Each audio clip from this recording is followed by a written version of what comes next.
मी आहे कोकणातल्या राजकारणाची। नितेश राणेंचं एक वक्तव्य ठाकरेंच्या शिवसेनेबद्दल सध्या खूप व्हायरल होत आहे। नितेश राणे असं म्हणाले की मशालीचं चिन्ह दिसलं की मी निधी वाटपात कपात करून टाकतो। सिंधुदुर्ग जिल्हा परिषद निवडणुकीच्या प्रचार सभेत नितेश राणेंनी उद्धव ठाकरेंच्या शिवसेनेवर हल्लाबोल केला। नितेश राणेंच्या वक्तव्यावरती राजकीय नेत्यांच्या सुद्धा प्रतिक्रिया उमटतात। कॅबिनेट मंत्री आणि भाजपचे नेते चंद्रशेखर बावनकुळे यांनी नितेश राणेंची पाठराखण केली आहे। ठाकरेंनी पेरलं तेच उगवलं असं बावनकुळे म्हणतात आणि त्यानंतर ठाकरेंच्या शिवसेनेच्या अखिल चित्रेंनी नितेश राणेंवरती जोरदार टीका करत प्रत्युत्तर सुद्धा दिलंय।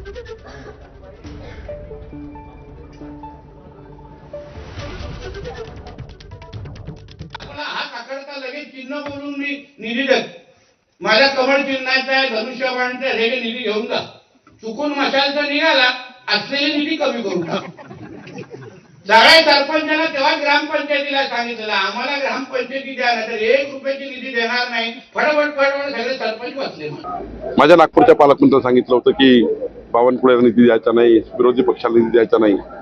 मग आता त्यांनी ते पेरलाय, उद्धव ठाकरेंनी ते पेरलाय, आम्ही नाही पेरलाय आणि त्याचे उत्तर त्यांना मिळतात आहे।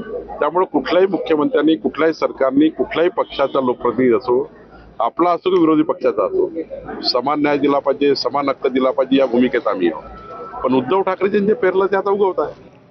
आणि ठाकरेंच्या शिवसेनेचे माजी आमदार वैभव नाईक यांनी सुद्धा या घडामोडींवरती भाष्य करताना काय म्हटलंय आपण पाहूया। उद्धव बाळासाहेब ठाकरे मुख्यमंत्री असताना ज्या पद्धतीने रत्नसिंधू योजना झाली होती ती रत्नसिंधू योजना यांचं सरकारनंतर बंद पडली, त्याचबरोबर त्या योजनेला टाळं लावण्यात आलेलं आहे। आणि त्यामुळे नितेश राणेंनी जे आपले हे आहेत उमेदवार आहेत किंवा जे आपले लोकप्रतिनिधी आहेत त्यांना निधी द्यावा, ते लोकप्रतिनिधीसाठी वणावणा करतायत। पण आज बघितलं असाल की ते शिवसेना उद्धव बाळासाहेब ठाकरे संपली म्हणून वारंवार सांगत असतात, अनेक लोकांचे प्रवेश घेत असतात, तरी पण त्यांना 25-25 लाख 50-50 लाख रुपये देऊन उमेदवारींना आमिष यावी लागतात। त्यातले काही उमेदवार आमचे मागे घेतले असतील। आणि यापुढची बातमी चंद्रपूरमधनं आहे। चंद्रपूरमध्ये काँग्रेसला सर्वाधिक जागा मिळालेल्या आहेत, पण अजूनही चंद्रपूर महानगरपालिकेसाठी सत्तेचं गणित काही काँग्रेसला जुळवता